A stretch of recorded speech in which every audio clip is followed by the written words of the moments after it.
It's showtime! About to do this shit. Double up. Yo. I'm Sugar Ray Robinson, pound for pound the best. And you overprotected, never been in no real test. Mike Tyson eat your kids for lunch. I'm like Willie Pep, I could win a round without throwing a punch. Lennox Lewis had a glass jaw. If my grandmother hit him on the chin, he probably hit the floor. The Roto Duran, all-time greatest lightweight. Prince Nassim was whack, all the hype was fake. Leon Spinks was the ultimate slacker. Sugar Ray Leonard was great, but he should have lost to Hagler. The 70s had the best heavyweights. From Ali Frazier to George Foreman, there were so many greats. Bob Foster hit way too hard. He would have put in. All right, welcome to the October 15th, 2012 edition of the Nuthouse with BoxingAsylum.com. I'm joined today by Andy Patterson, great writer out of Scotland. Everyone should go to BoxingAsylum.com and read his 5-part article on Roberto Duran. David Lobach, known as Wyvier on the forums, and everybody's favorite forum poster in the history of boxing forums, Tommy Allen, better known as Tommy Gunn. How are you guys doing this day? All right, mate. Not bad, mate. How you doing? Sup? Doing good. So last night we had an absolutely terrific night of boxing, but let's start at the more basic stuff and work our way into the really good stuff. Yesterday, David Price just knocked Audley Harrison into oblivion in less than a full round. So, any opinions on that fight, or was that just as we expected and we move on? The fight went much like I expected it to. Price was always going to be too powerful for an aged Audley Harrison. His only chance, he was connecting a 1 in a million punch on Price's China chin. Yeah, I mean, that right hand that Price landed, the very last punch, actually just finished Harrison, knocked him clean out. It was a clean shot. So, I mean, basically we figure that this win doesn't matter at all for David Price. It's not a big deal. In the grand scheme of things, it doesn't, no. Pardon? In the grand scheme of things, it doesn't really mean much, no. Audley Harrison's been... The British public think he's been shot and finished for a long time, eh? He should have hung him up a long time ago. It was... even the David Hay fight was a total debacle that people knew shouldn't have happened. So, are we moving to a point where Harrison should just hang them up, where there's absolutely no point in him playing? Yeah, that's it. That's it. I mean, he's done now. I mean, he's finished. He's been great for the amateur scene, but as a pro, just wasn't. I mean, he had all the attributes to be a fantastic pro. Just hadn't have. I don't think he actually had. I don't know if it was maybe the drive just to go with it. But that's it over for Harrison. Tommy, what do you think? Should he hang him up or just continue being a punching bag? Yeah, he should definitely hang them up now. There's not really anywhere for him to go now anyway. He's been at world level, he's been at European level, up at world level, and that was him back down at British level last night. Where's he going to go from British level? There's nowhere. Harrison, he's 41 next week as well. That's him finished now, yeah. Absolutely agree. But the one good thing interesting we might have gotten out of this is the, I don't know if you call it the rebuttal from Tyson Fury and a 500,000-pound offer to David Price to fight him. Are we possibly looking at Price Fury happening early 2013? No way. Don't think so. They're going to let it build up more. Yeah. I mean, they're on different television networks as well, so... Yeah, there's that as well, but there's nothing to bring them together. I mean... Fury gave up the British and Commonwealth title. You know, the fight can't go to purse bids. Fury will need to get himself back into a mandatory position. So, what does Price do? Does he dump the belts and just take the fight, or just steady on his progress up to European level? But I would like to see him win the British title outright, to be honest. Do you think that we might be looking at possibly one of these guys against a fighter like Pulev, or are they going to keep it domestic? Tyson Fury could fight Pulev. I believe Pulev's European champion just now, and that's definitely a fight Fury's camp could be looking at. So the next step to a world title for him is a European title. European champions possibly gets a world title shot off the back of it. Fury's already fought out of the country, right? Yeah, he's fought in Canada. He'll do it again. He fought in the States, too. He was on a Showbox card from Canada, I think, last year. Yeah, that's right, yeah. Mick Hennis, he's got a lot of connections in Canada, so... Yeah, I think he's got a promotional company out there, I think. A TV contract. And there's great money to be made in Canada. Not to leave the subject for too long, but you saw the crowd at the Bell Center for Adonis Stevenson, who knocked out Donovan George on Friday night, and the crowd was just incredible. And the Canadians really get up to boxing in a way that a lot of people around the world aren't right now. So having a connection to, Canadian promoters is actually an excellent thing to put money in your pocket. So let's move on. Since Price Harrison, I mean, there's not much to say. We didn't learn anything new about David Price. We already knew he could punch, and we already knew Harrison was chinny. So I'm going to push Rios Alvarado for last in this, because that is the one everybody wants to talk about. So let's go to Nonito Donaire, Taishiyaki Nishioka. David, what were your thoughts on the fight? To follow up with the action fight before it was to some maybe disappointing, but I thought it was a good balance we had last night. We had one action fight and one tactical match with some good boxing. And my final thoughts on the two guys in the ring were my respect increased a lot for Nishioka, because he knew he couldn't really defeat. He couldn't take Donaire's power, and he couldn't knock him out, but he still tried anyway and got knocked out for it. But it gave us a better show than Donaire's latest opponents. Absolutely. What do you think? Donaire. Yeah, to be honest, I think I said on Thursday night, Matt. I just think I liked to have seen the fight a year ago, because to be honest, I think Nishioka was actually talking about retirement at that point. So he was basically coming out of semi-retirement for that fight last night. He just, speed wasn't there. He was very wary of the left hook because he had that right hand up quite high all night. The only time he seemed to kind of come into the fight was when he got knocked down. I think it was at the 6th round or something like that. He only made a fight of it, but the finish from Donaire, that straight right hand, fully extended as well. It was a fantastic, cracking shot, absolutely brilliant. Well, and all they had been talking about, throughout the fight was Donaire's left hook, and even Nishioka was thinking about it, because he had his right glove just pinned to the side of his head, but constantly. Right hand just came out of nowhere, and he turned it over beautifully. Tommy, here's a question for you.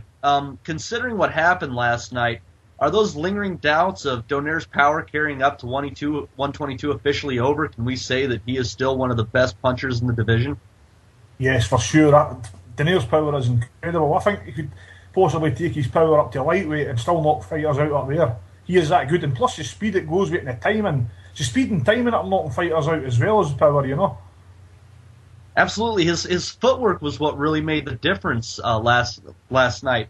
He was working behind the jab early, but then when he started figuring out he was just too fast for Nishioka, he started darting in and out, coming out at angles, coming back in at strange places. The uppercut that he dropped Nishioka with in I believe it was the 5th or the 6th, he just came in from an awkward angle, just caught Nishioka leaning down. It was just a perfect shot. And it's just his coordination is what makes him incredible. He's able to match his feet with his hands. What was interesting about that uppercut? Roy Jones called it about a minute before he landed it. Said he could possibly knock him out with that uppercut. The comparisons to Roy Jones and Ray Leonard seemed especially accurate last night. Yeah, he's my dimension as well, yeah. Donaire is my pound for pound free. I think he's above Martinez and Ward, and he's got the resume now to back it up. Yeah, I can't argue with that, to be honest. I actually thought, Regandia would actually have a chance against Donaire, but I'm actually having to have second thoughts about that one now. I agree with that. I was the same. I would have gave Regandia a good chance as well, but the more I see of both of them, the more I'd pick Nonito to win. Well, that leads me into the next question here. Is this a prime example of how good Donaire is? Because it seems he does rise to the level of his competition. I mean, he was fighting those nothing fights on the Pinoy Power pay-per-views for a while the last couple of years, doing nothing just against people that couldn't do a thing to him. But then he steps in against Montiel, knocks him out in 2 rounds. His first big fight against Darchinian, absolutely dominated a feared 112-pound fighter, and now really fighting who we have to say at the worst is probably the third or fourth best guy at 122, and he just made him look like an amateur. What are your thoughts, Tommy? Well, you says it all really. He's making them all look like amateurs, eh? I think what's going to happen now is we're possibly going to see him move up in weight. I don't think the Rigondeaux fight's going to happen because there's no money in it. So the only thing I can see is that. Talking about Jorge Arce. Oh, I sorry. think it'll be next year. Maybe in Mexico. Yeah, I mentioned that, but I think Donaire's got a bad cut on his hand or something like that after the fight. I think he cut it in sparring 2 weeks ago. It opened up again last night. I'm not sure I want to see Donaire against Arce. That's feeding the lambs to the wolves right there. Arce at 122, I don't think he can even feasibly keep up, and he's there to be hit. Yeah. Well, if it's not him, then it's going to be either Mares or Rigondeaux. But Mares, I can't see that fight ever happening. It goes back to the Golden Boy top rank stuff again, And that's the problem. We want to talk about all these possibilities, but Golden Boy and Top Rank will always get in the way. So from here, we've kind of already discussed it. Is Rigondeaux an option? Arce is an option, and then going up to 126. But what fights do we see for him at 126? Now, Ponce de Leon is a Orlando Salido would be a fight I'd like to see. Chris John is easy pickings. I'd like to see him fight Orlando Salido, and that's probably a fight HBO would be interested in as well. That would be a big fight, and that could Salido can take a punch. That could be very entertaining. Yeah, he could fight De Leon, but again, you run into the Golden Boy problem. Absolutely. What about Johnny Gonzalez? Johnny Gonzalez's Top Rank is no, he's Golden Boy. Because he just fought Ponce. Yeah, it wasn't a technical decision. I think it was a cut. I think. Yeah, it's just they're just. There's also fighters coming through like Gary Russell Jr. there as well. That could be there's big fights he made it that way. There absolutely are. It's just a matter. Nothing seems to be going at the rate it should be. This year for Russell Jr. has been so disappointing. He should have had at least 2 more fights, and he's finally jumping in. I think next month against some journeyman. It's just a shame watching this waste of talent because nothing is ever getting to the point where we think it will be. You've got Mikey Garcia as well, and he's with Top Rank, so that's a possibility as well. Lopez, once he comes off his suspension as well, probably. Now, let's go on to what everybody can talk about excitedly, and because there's no way that someone can enjoy this fight. How about Rios Alvarado? Andy, what are your thoughts on last night? Oh, God almighty. Fantastic fight. Absolutely fantastic fight. Just as we were talking off air there, actually, the rounds 2, 5 and 6 were my personal favourites. I just thought, I actually had Alvarado leading the fight by 2 points before the stoppage, actually, because I actually felt that Alvarado was actually boxing well from distance. It just seemed to be when he came inside. He hit Rios with some bombs. I mean, he really checked Rios' chin last night. So I don't think there's going to be any problem Rios facing any other bigger power punchers up at 140. But he really checked his chin. But Rios just come back. And he loved it. He just loved being in there fighting in that close, taking those shots, dishing them back out. And then in the 6th round, I think it was overhand right that really hurt Alvarado. And the 7th, obviously. I thought the stoppage was fair, actually, to be honest. The referee, who got interviewed after the fight, made his points clear. I think he had 6 chances to respond, didn't take it. So, all in all, fantastic fight. Well done to Brandon Rios. Absolutely. David, what are your thoughts on the fight, the stoppage? Did you agree with what Pat Russell did last night? When I was watching the fight live, the stoppage seemed premature. Not the worst, but and even Rios afterwards said you got to give a warrior like Alvarado a little bit more time to make the finish very clean and make it decisive. I think he should have let it go on a little bit, but I can't really criticize much about it. He was hurt and he hadn't thrown and he wasn't blocking anything. That's true. And Tommy, what do you think? Well, about the stoppage, I don't really have much problem with the stoppage. Really, I've seen worse, and that I think he was hurt, and it was only going to be more punishment from Rios after there. Yeah, it's a really tough call on that. And I have a lot of respect for Pat Russell as a referee, and I don't think anybody could have handled the final round in Vasquez Marquez 3 as well as he did. But what I always go back to when they were showing the replay after it in slow motion is when he stepped in was after Rios threw a left hook that Alvarado picked off with his right glove. So he was still blocking punches. He didn't get caught at that point in time. He had eaten some shots. But I didn't think it was yet time to stop that fight.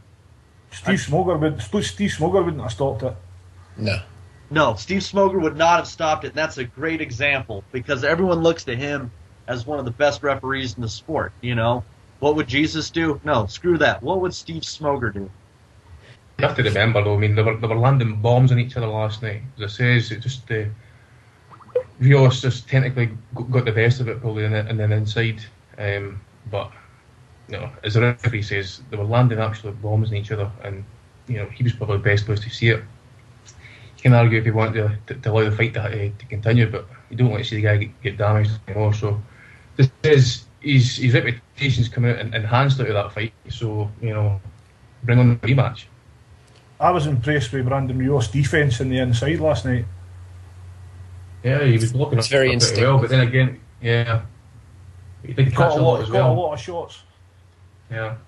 His defense was stronger inside than it was outside, and that was Alvarado's mistake, was not keeping it from the outside. Whenever Alvarado was working behind his jab and throwing that wide right hand behind Rios' guard, he looked absolutely great, and there was nothing Rios could do. But it seems Rios just trains himself to be an inside fighter. He's planning on getting inside, so his offense and his defense are all set up in a manner that goes with what he's planning to do on a fight. Outside, though, as against Richard Abril.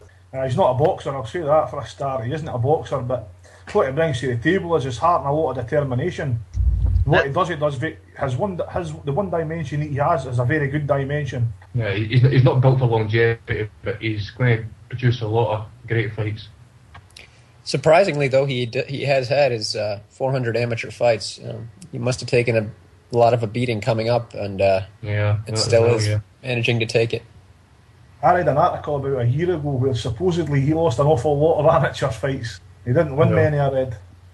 Well, I remember Steve Bunce talking about on his show once as well that amateur fighters, you know, they take a wee bit more abuse than what you think, because they're obviously fighting either every other couple of weeks, sometimes 2 or 3 times a night and stuff like that. So you just never know what kind of damage they're taking.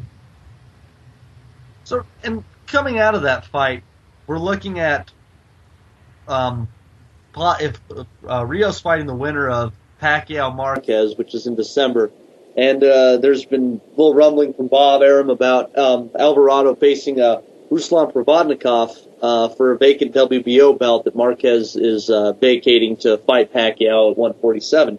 So what do you think of those fights? Are those pointless? Would we just rather have a rematch and go from there?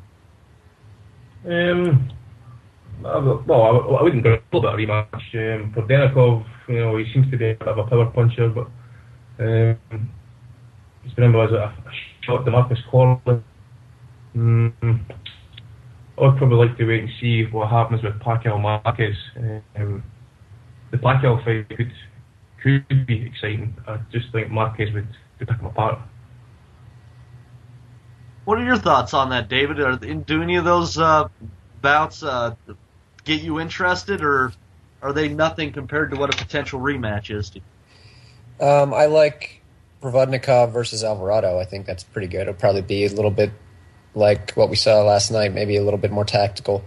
But I think Pacquiao or Marquez versus Rios, I think it's just a waste of Rios' momentum right now. I think you can stick him in with a whole bunch of other guys who are brawlers or just fighters and won't pose that much of a threat to him stylistically. It would be more. You can just get a lot more excitement out of him that way instead of just feeding him right away to Pacquiao or Marquez, and I don't think he would do very well. Yeah. that case, I'd like to see him fight Batiste at 140. That would be ideal. That doesn't need a WBC title or whatever. That just needs a ring or a phone box and just put them in there. I'd love to see that fight. Now, what about you, Tommy? Do you see Rios Pacquiao fight being competitive whatsoever? Nah, I don't think it'd be competitive at all. Rios is just going to walk forward, and that's tailor-made for Pacquiao to look good against. I'd actually see Pacquiao maybe stop on inside the first 5 rounds. Speed and power is just too much. I think maybe they should put Brandon Rios in with Timothy Bradley at welterweight just to see where he's going to be at that way. That's actually a really good fight. I hadn't even thought about that. Wow. That throws a whole new wrench in the gears, but I doubt they're looking at that because I think what Aram's really doing with Pacquiao Marquez 4, and we do disagree. Well, I probably am the only one that disagrees about how the Bradley Pacquiao decision, but anyhow, I have a personal belief that Bob Arum does know that Pacquiao is on the slide, and he's looking at his cash cow going away. Notice how wide the scores in the Abril fight were. It seems like there's a lot of force behind trying to possibly make Brandon Rios the next big top-ranked star. So do you think that he's throwing that out there, waiting to see what happens with Pacquiao Marquez, and if Pacquiao ekes it out, but is clearly just waiting to get clobbered, that Bob Arum is planning on basically feeding Pacquiao to a very hungry Rios that can pick him off at the right time, and a star is born? I think it's very risky to put Rios as your star. I mean, even last night he looked vulnerable at times and could very well have lost. He admitted he was hurt a few times. He's got a decent reflexive defense, but it's not going to save him against a good boxer with power. I don't think for longevity that he's going to make a very good star like the way Pacquiao has been for Arum. Tommy, what are your thoughts? I think the fight's going to happen. I think Bob Arum, he's running out of opponents for Manny, so who else is there for him really? I think the only really fight he's going to have after Marquez, because to me their fight's not going to happen, is probably Brandon Rios. And moving on, so here's a question for you. Alvarado is now 33-1, but did he really lose anything last night? Did he gain way more than he could have even lost if he had ended up flat on the canvas? Well, he had a good exposure last night, and he was just involved in the fight of the year. So I don't think he's came out of that fight a loser. I think there's going to be more big nights for him. It's the first time that he was on regular HBO and not on a pay-per-view. And you talk about making a splash. I can't think of one person that even casually watches boxing that wouldn't set their DVR to catch his next fight. What do you think on that, Andy? Yeah, as I say, Rios is just he's action-packed. I'm just looking through some of the lists and stuff for opponents and stuff. There's just Alvarado. Who would he win with next to me? I see John Guzman. He's fighting for a faking belt shortly. You don't know. You may. Who's Lamont Peterson with? Peterson was golden boy. But he's with you. I think he's been promoted by Barry Hunter now. He's coach. Right. I mean, I think he could get a world title shot off the back of it last night. Certainly, he'll definitely get an eliminator. But against whom, I don't know just yet, to be honest. So, let's do a little quick compare. Your fight of the year now, is it officially Alvarado and Rios, or is it still Lopez Salido? Probably go with Lopez and Salido. They were both on the canvas, and I think we forget about that. That fight was pretty good. It's sometimes as the months pass, you just kind of forget how good things are. I think we're all going to have to go back and review. What about you, David? What would be your fight of the year at this point? Right now, fresh off last night, I'd have to give it to Rios Alvarado just because they fought every round pretty much like it was the 12th. And it was both guys giving it their all. I thought Lopez, he didn't fight with quite the intensity that Salido did. And he was pretty much catching a beating most of the fight, except for that one right hook that he dropped him with. That's a good point. Tommy, what about you? Who's your fight of the year right now? I agree with Dave. I think these guys were so competitive with each other. They landed so many big shots. This has to be the fight of the year for me. I'm going to agree with you. I think I'm going to have to go Alvarado Rios. For the next portion of our podcast, real simple thing. One-word answer. I have 3 questions for you. And first thought that comes to your mind. We'll start with Andy. People that believe Arturo Gatti is Hall of Fame material are... Romanticists. Good one. David. Correct. Tommy. Crackheads. There we go. All right. Now, coming up, Vladimir Klitschko. There's conflicting reports. Some say he just has a basic diverticulitis and he's just on the shelf. Other things as far as cancer. Some say life-threatening. Some say he's on the mend. So here's a big question for you coming up because I believe Vladimir is fighting on November 10th. Vladimir Klitschko, without Stewart in his corner, is David? Okay. Okay. Tommy? Same. Andy? Ditto. All right. And the last one, we'll start with Tommy here. The most overrated fighter at the moment is? For me, it's got to be Adrian Broner with the hype he's getting and the push he's been receiving by HBO. He's not beat an elite-level fighter yet, and the only fighter he's faced is semi-elite was Ponce de Leon, who most fans believe beat him. Man, that was like 40 words. David, who's your most overrated fighter at the moment? It'll still be 2 words. Canelo Alvarez. Okay. Andy? 4 words. Julio Cesar Chavez Jr. Oh, God bless you, sir. All right. And here's the segment of the show sneaking up on you. I call this segment The Punch You Never See. This is a question you guys were not prepared to answer. So, last night, watching Rios Alvarado with a friend of mine who I've just started getting into boxing over the last year, I told him I thought that was a weak stoppage, and he disagreed with me. So what did I do? I pull up the 10th round of Corrales Castillo. We watched the slow motion replay again, and he says, yeah, that was a bad stoppage. So here's the question. Are the habits of current refs ruining any chance of seeing another Corrales Castillo moment? Are those days done? No, because anyone who's seen Lebedev against Roy Jones, that was incredible the way that Smoker let that go on.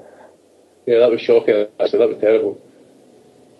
Yeah, I think refs are being more cautious nowadays. I think the refs have to be more consistent with each other. There's some refs that are going to stop fights, like Howard Foster, for example, stops fights way too early, and you get some referees that are stopping them way too late. They need a bit of common ground to meet in the middle where a bit of consistency is needed, really. Well, I see it a couple different ways. I can certainly understand trying to protect the fighters. But we have to remember that boxing is a combat sport. These guys knowingly and willingly go into the ring knowing that there's a chance for simple cuts, serious injuries, and even death. They know the risks coming in there. Of course, we don't want deaths in the ring. We want to try to avoid that. But part of boxing is the fact that at any point in time, it is never over. There's always that shot, that opportunity.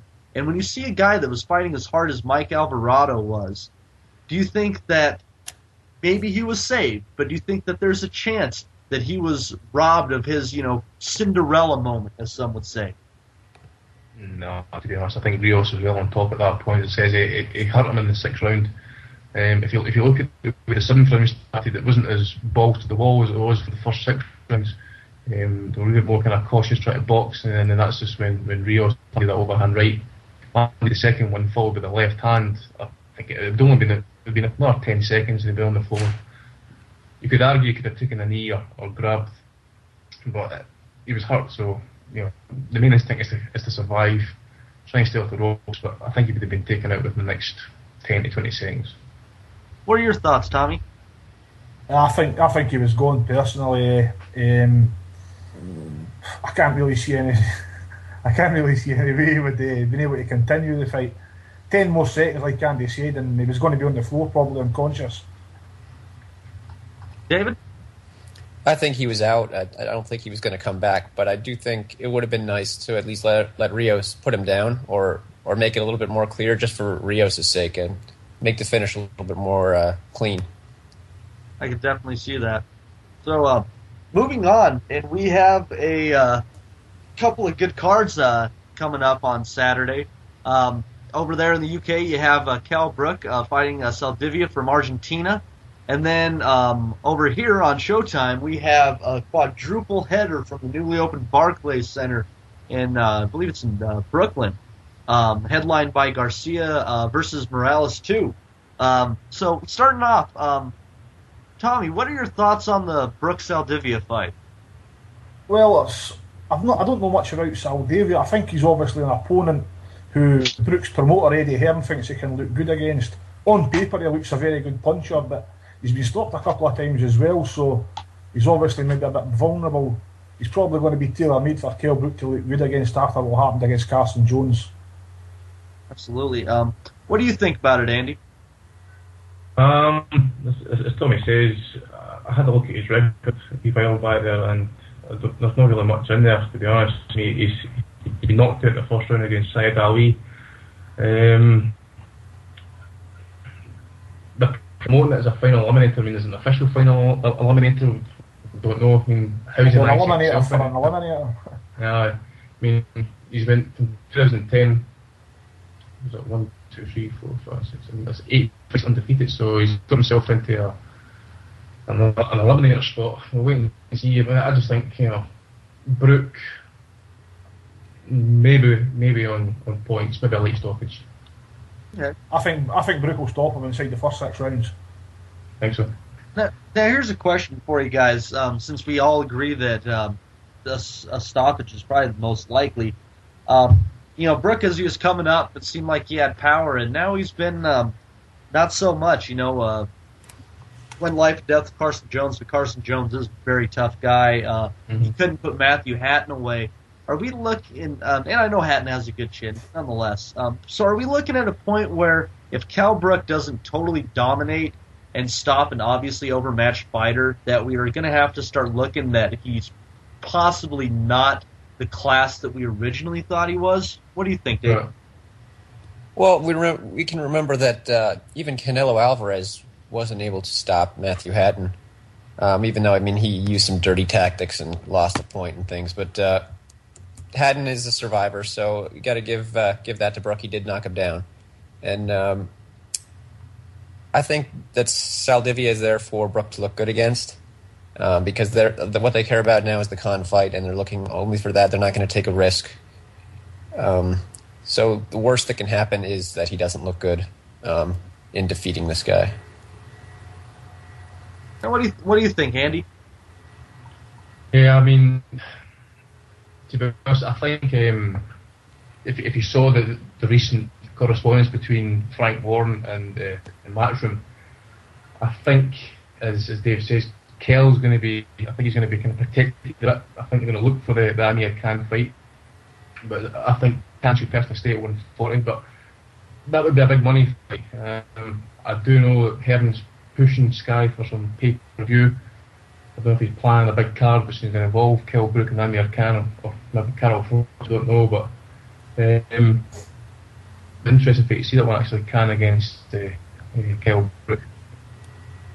It could be a good fight. But so coming over to the card over here in the States, first up, I think this fight's very simple to talk about. Randall Bailey defending his IBF title against Devin Alexander. I think this could be put in just a couple words. Bailey KO or Alexander unanimous decision. What are your thoughts, Tommy? If Alexander fights smart, he should have little trouble with Bailey. This is a fight where if I was a trainer, I'd be telling my man just to make sure he fights safety first and worry about looking good another time. Totally agree. Andy, what are your thoughts? Yeah, it's exactly the same as Tommy. I just think the move up to 147's actually helped Alexander as well. He'll just sit behind his jab. He can outwork Bailey all night. I don't know if you watched the Randall Bailey against Mike Jones fight, other than the stoppage. It was a complete snooze fest. So I think Alexander's going to outwork him, outpoint him. Nice decision probably. Dave, what are your thoughts on this one? I don't think Bailey has much of a chance. He's 38. I think his best win, if you look at his resume, is probably against Mike Jones, his last fight. And it was kind of a fluke. I think Mike Jones just got a little bit lazy. And I don't think he has much shot. I think Alexander will easily outwork him. The key to this is Alexander should be able to just basically outwork him with that weak right jab he flicks out there, followed by his girlish calls. But the Randall Bailey is the definition of a puncher's chance. That right hand is always there. It could be 5 seconds left in the 12th round, and you want to be 10 feet away from it if you can. So just real quick, anyone of you guys want to see Devin Alexander get knocked out? Always. Definitely. I'd love to see Bailey do it. I like Randall Bailey. I've been a fan of him for a lot of years. I believe he's the hardest puncher in boxing, and I'd like to see the Indian summer in his career continue. Yeah, it was a fantastic finish against Jones. You cannot write Bailey off. The way Jones led into that punch, he went in with the jab, and I just think Bailey dipped the shoulder, came up under the jab, bingo, right on the point of the chin. Fantastic finish. As long as he's in that ring, he's always got a chance to pull it out of the bag. Yeah, Yeah, but I think Alexander will be quick. What are your thoughts, Dave? Do you agree on that? We'd just like to see Alexander knocked out. Yeah, absolutely. I mean, Alexander's gotten lucky several times in the past. I think he got really lucky against Matisse personally. Oh yeah. Yeah, that's true. Yeah. It was a right hand that put him down there. It could happen again, and I would love to see it. But I don't think I don't think next week is going to be the night. Yeah, I mean, the one fight that really sticks in my craw about Alexander was Alexander's Kotelnik fight. I thought Kotelnik won that fight at Cantor. That was a robber. How Harold Lederman could hand a scorecard like that, it's disgusting. I had that 8-4 Kotelnik. I thought he won that fight quite clearly, Kotelnik. 117, 111, I think I had that fight. It was in that fight. It was a matter of just Alexander pushing out that jab and not hitting anything. Yeah, he was just punching. He was just jabbing fresh air and punching fresh air. And Kotelnik would just slip and come underneath and land 3 or 4 punch combination and then back out again and get back on his jab. How do you get points for jabbing fresh air? I don't know. It was ridiculous. But before we move on, my last statement on that is going to be I want to see Bailey knock out Alexander for the reason that Alexander has rode Bailey's coattails to his current position. Because if Randall Bailey hadn't cracked that chin of Juan Urango, nobody would be talking about Devin Alexander. He beat a past at Junior Witter. He got absolutely demolished by Timothy Bradley in a fight he looked just absolutely goofy and incapable in. But he quit in as well. He quit in that fight as well. Yeah, absolutely quit that fight. Badly, yeah. So I want to see the Alexander hype train over. So I'm hoping Bailey KO. But coming on, also on that card is going to be Paulie Malignaggi defending his 147-pound belt against Pablo Cano. We've seen Cano fight against Eric Morales last September, actually. And I have a bizarre prediction for you guys here.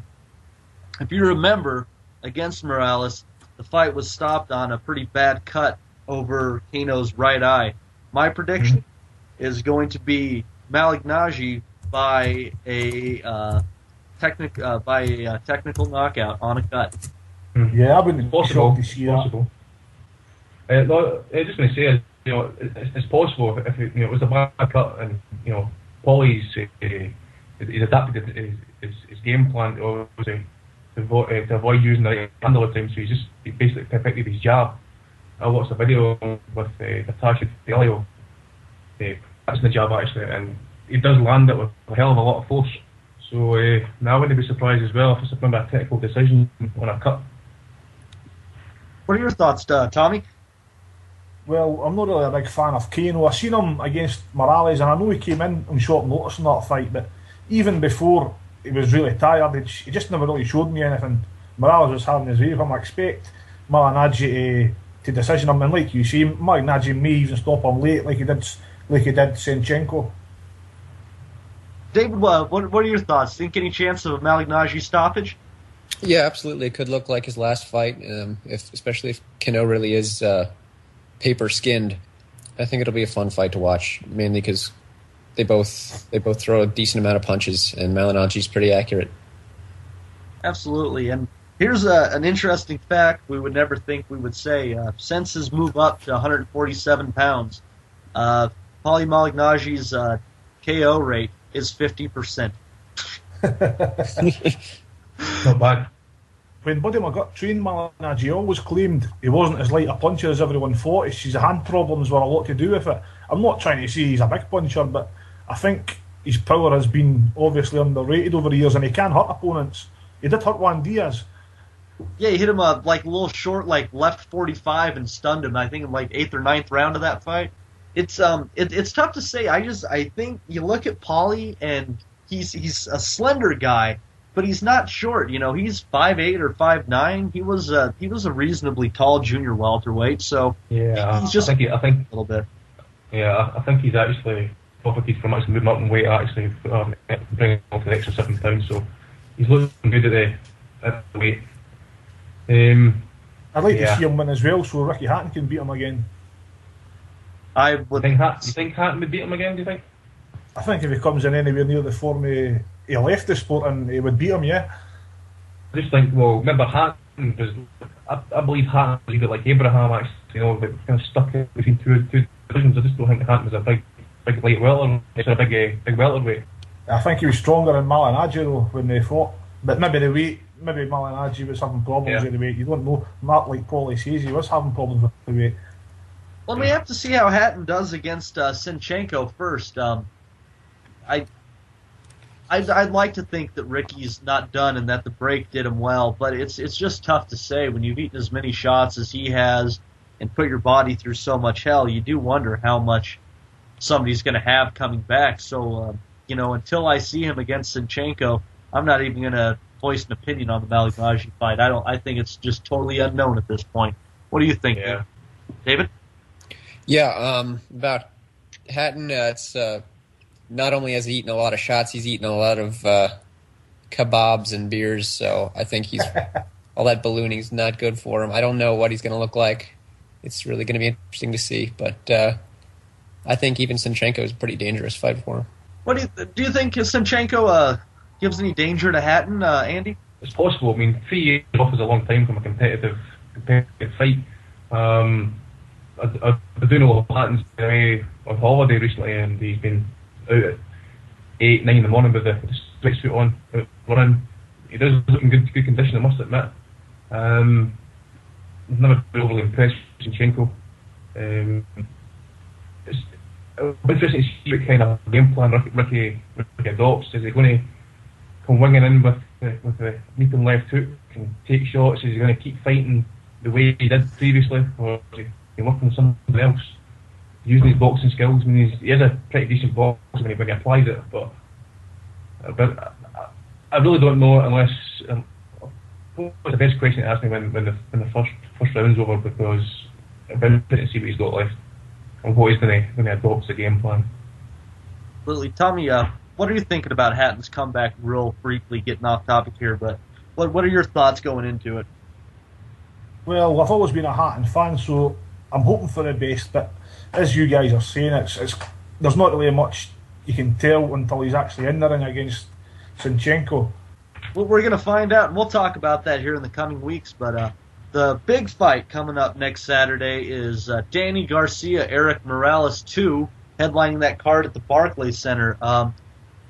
Now, rumors have been kind of floating around, actually given by members of Morales' team, that he actually only trained for 4 weeks for the initial Garcia fight. Do you think that there's anything that Morales can do to turn the tide, David? Well, I thought he was ahead in the fight, in the first fight, until he got hurt with that punch. It was a close fight, but I think he was ahead, and I liked his activity. He was hitting Garcia with the 1-2 quite a few times, bloodied him up a little bit. But I think maybe Garcia was respecting him a little bit more because of his legendary status.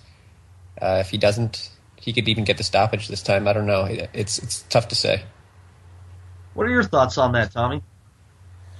I see this being another close fight. I think Morales was giving Garcia a boxing lesson in the middle of the ring in the first fight.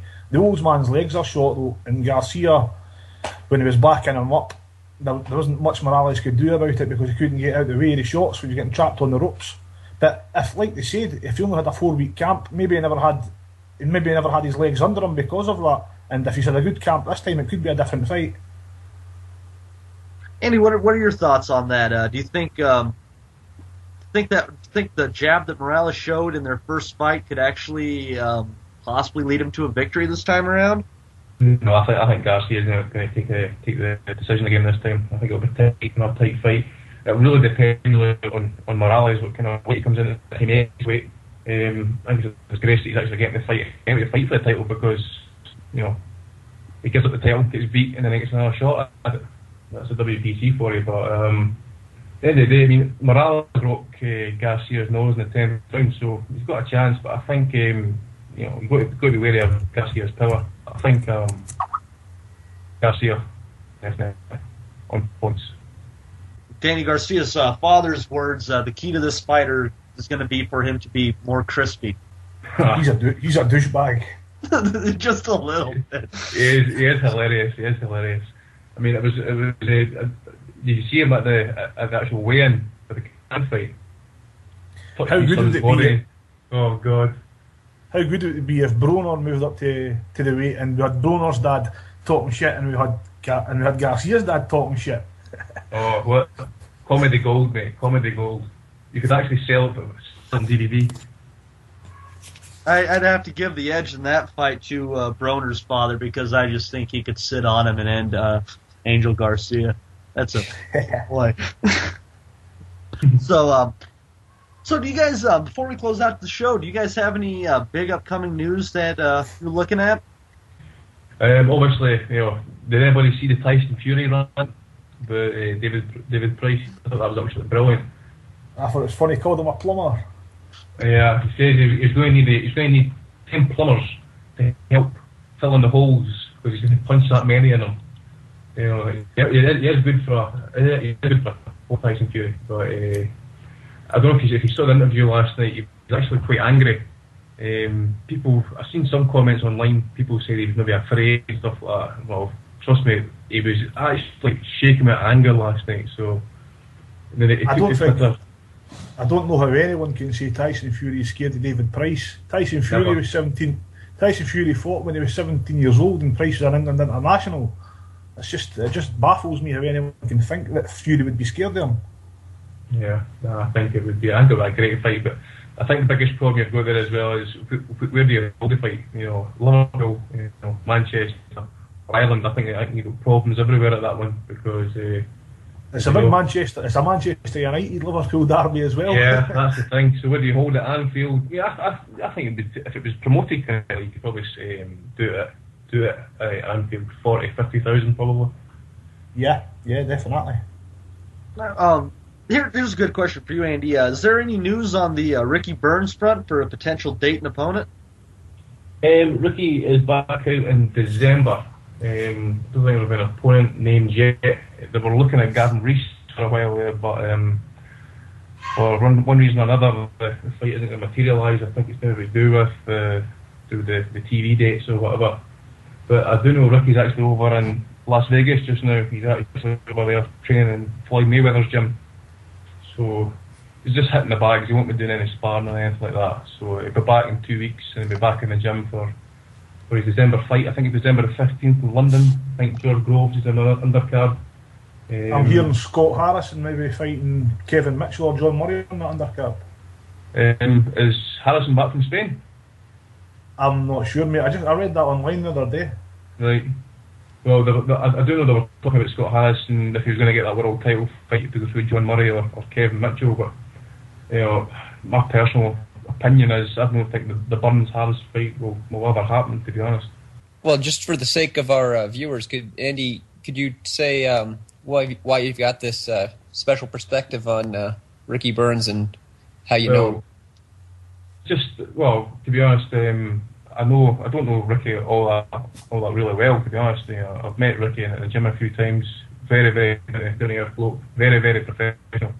He does works like a monster in the gym. But I'm good friends with his trainer Billy Nelson, who puts me through some workouts and stuff like that. So as I say, when you see Ricky working in the gym and stuff like that, it's absolutely immense because people look up to him, world champion. He just level-headed lad, gets on with the business. I think he would fight anybody. No problem coming to America, in my opinion. I think he could come over, he would fight Broner. I think Burns would relish fighting in America. Yeah, I think he would. I think he would really enjoy it. General consensus is, well, personally speaking, I think the Broner fight, if it was ever to happen, I think I would obviously be supporting Burns, but I think it's going to be a tight, close points win for someone. I'm not going to comment yet. I think maybe Burns could put it off. Well, and Broner Burns isn't a fight that, at least in the States, is going to make a huge amount of money, but that is a fight that your hardcore fight fans just salivate over. We live for stuff like that because those are our questions and arguments that we have on a day-to-day basis, even when those fights really haven't been discussed. So, Tom, you were saying something about Scott Harrison possibly facing John Murray or Kevin Mitchell? Yeah, I read that online the other day that Harrison could possibly be facing either one of them on the 15th of December ball that's headlined by Burns. And the winner could possibly be facing Burns. The only problem with, Scott Harrison fight is every time something gets scheduled, there should always be an asterisk next to it that says, as long as he's not in jail. They'll basically yeah. But I'll be honest. I think Ricky actually made it publicly known actually that he's thinking about moving up in weight, which would probably be next year sometime. I mean, he's absolutely massive as a lightweight. He's certainly got the frame to move up to 140. He badly wants a unification fight, and hopefully it happens for him because actually he deserves it. When I saw Ricky in the gym, he actually looks like a welterweight. Yeah, I think he actually started his amateur career at welterweight or maybe welterweight. I'm not too sure on that one, mate. He was at super featherweight at that time. He was absolutely massive. Yeah. But do you think he now that he isn't draining himself so much, that he's becoming more confident in his power as showed in the Mitchell fight, and even possibly as he goes further up the scales, his power is only going to show more? I think Burns' power's underrated, to be honest. I don't think people actually realise how hard he hits. I don't think he's a concussive puncher, but he's very heavy-handed. Yeah. Now, what do you think, David? Are there any fights when you think of U.S. versus UK fighters that you'd be itching to see? Broner's definitely one. Even though I'm American, I'd love to see Burns give Broner a lesson. I don't like Broner. Also, or Mayweather, you're horrible. Seth Mitchell would be nice to see against any of those hype jabs you guys got going on over there. Price and Fury. I don't know that I'd call either of those two guys hype jobs. I'm trying to think of American heavyweights right now that I'd be fully confident would beat Price or Fury, and I don't come up with one. I'll be honest, the Americans are still romantic about the heavyweight division. I don't think Seth Mitchell would defeat Tyson Fury or David Price, to be honest. So I think your wait for another American world heavyweight champion is going to have to wait for some time. Deontay Wilder has some potential, but he's going to have to fight somebody with a pulse. Yeah, that's true. I mean, he fought a middleweight about 2 or 3 fights ago, maybe. Yeah, that was. I've seen that fight on YouTube. Yeah, that is beyond terrible. Well, and the problem with Wilder, the guy looked like Seth from American History X. The problem with Wilder, when you watch him, just as far as his ability, is his right hand is absolutely concussive, but his left hand is atrocious. His jab is just about worthless. His hook doesn't seem to do anything.